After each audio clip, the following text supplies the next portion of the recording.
Ever see a cool car or a hot motorcycle and wonder what it's like to own that bad boy?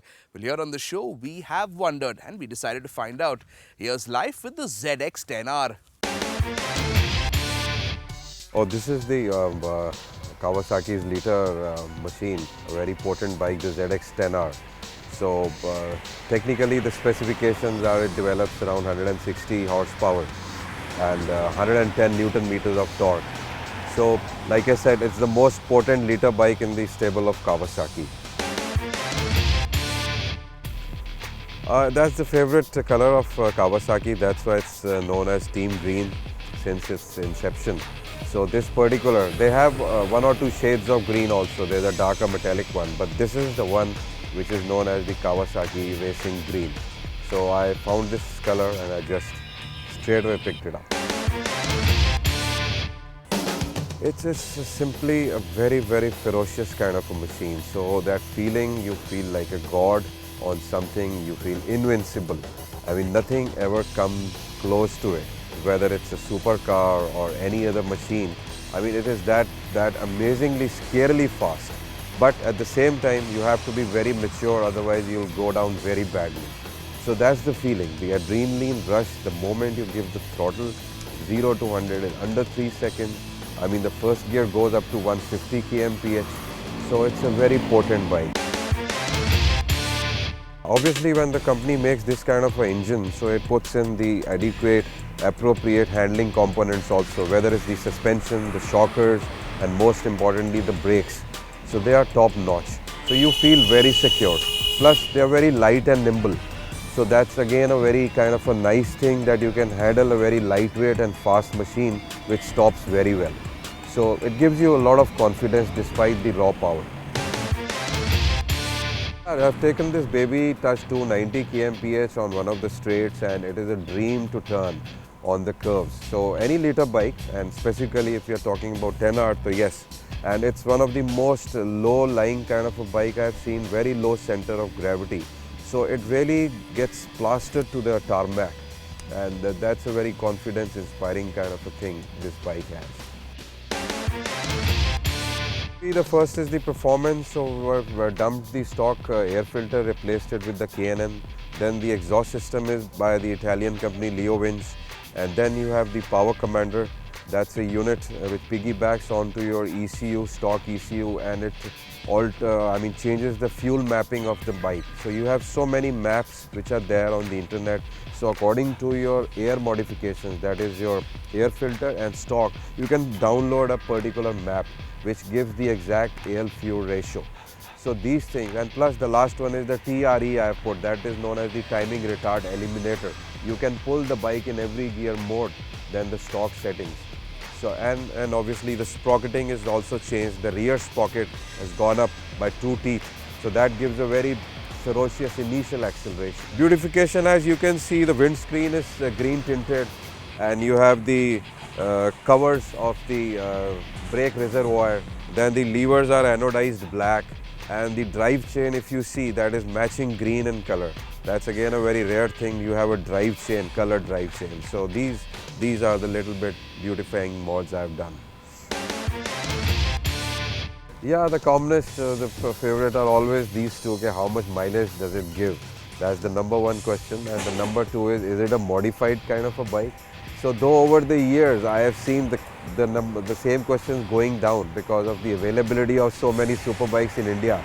So, but let's say 4 or 5 years ago, these are the commonest questions on every red light. And the third is, are you going for a race? How much is the top speed? So, kitna jati hai type. So these questions are still standard. And that was our show for this week. We've had a great time making it. We hope you've had a good time watching. Remember, you can catch the entire episode online at timesnow.tv or youtube.com, and follow us on Twitter at TimesDrive for show updates and other information. Till next week then, ta.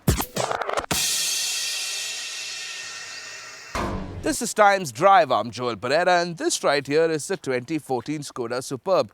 As you can see, it hasn't changed much from the outgoing model. What has changed though are the circumstances of this car. Now, considering that the Superb is neither very expensive or even very exclusive, it does have one killer feature going for it. This car has virtually no competition. When this version of the Superb was launched back in 2009, it was a bit of a hard sell.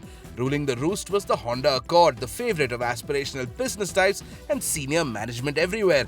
Toyota had the funky-looking Camry, Nissan brought in the Tiana, and a year later, Volkswagen decided to join the party with its globally best-selling Passat. But that was then, and this is now. And now, the Accord has been discontinued, and so has the Passat. No one buys Tianas. The Camry is still around with a very high-tech hybrid option, but the only people who buy them are hotels and Daisies returning from the US with a longing for the good old days. So what has worked for the Superb, considering that everyone else who's tried has failed? Well, that's what we're here to find out.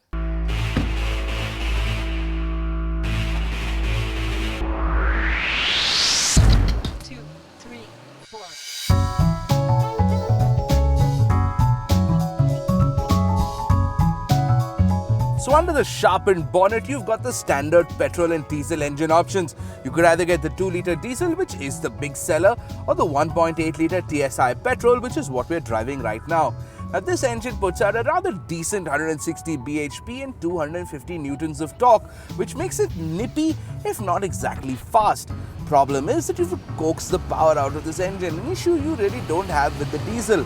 Now this is a motor that comes to life higher up in the rev range, which is fine out on the highway, but a bit annoying in the city, especially when you're trying to dart through a gap in traffic.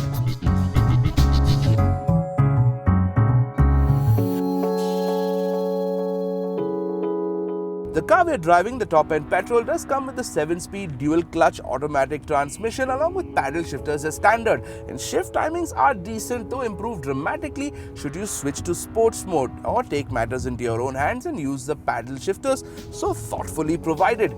Now, though we haven't had any issues with the DSG gearboxes, we heard a lot of consumer complaints about DSG failures, and if you'd like to avoid the high tech, you could always opt for the smooth shifting 6-speed manual.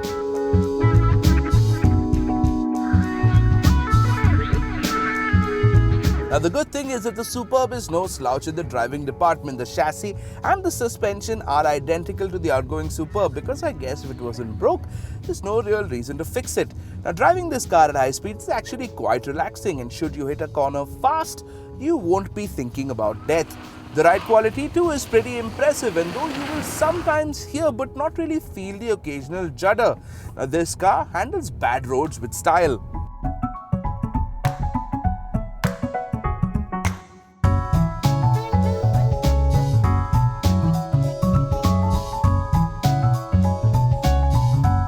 That's all well and good, but considering that this car has been targeted squarely at the middle-aged man with a pot belly and a platinum card, do you want to be chauffeured around in this car? To answer that question, I have to stop and show you around.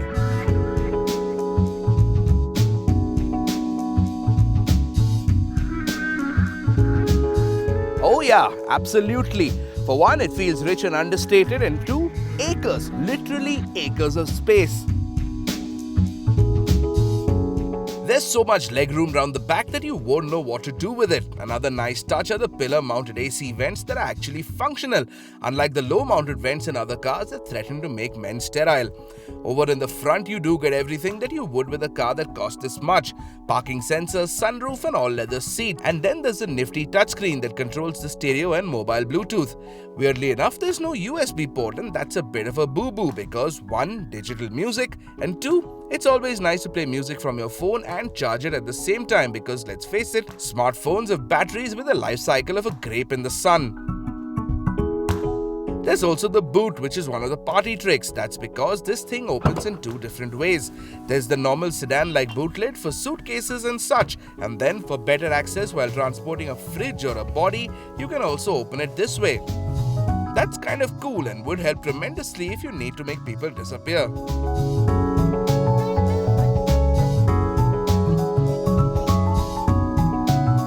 Now when we started this feature, we listed all the competition that Skoda had to face when it was first launched and how it is the last man standing. But there's one big reason for that.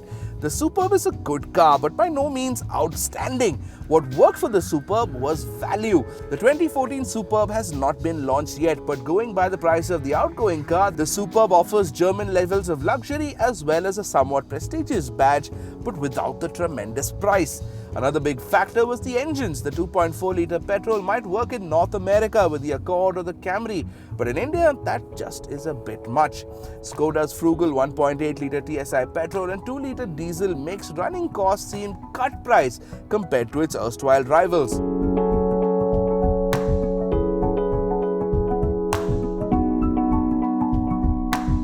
Perhaps then the Superb's biggest competition will come from within its own house. We're talking about the all-new Octavia. Now, considering that the Superb's front end has changed to match with Skoda's overall design style, the front end of the Superb looks almost identical to the Octavia, with the exception of different LED running lights. The engines too are identical, and with the Octavia's lengthened wheelbase, interior space is still less than the Superb, but not by much. Now, ditto with the gadgetry and luxury levels in the cabin. Now, we are waiting on the price for the new Superb, but whatever it costs, it's going to be difficult to beat a fully loaded diesel DSG Octavia at about 20 lakhs.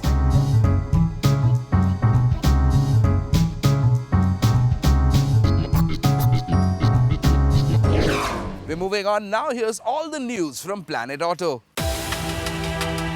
So Jeep was almost here, and now they are not. Two models were to be launched at the expo next month, but as reports indicate, that might not be happening.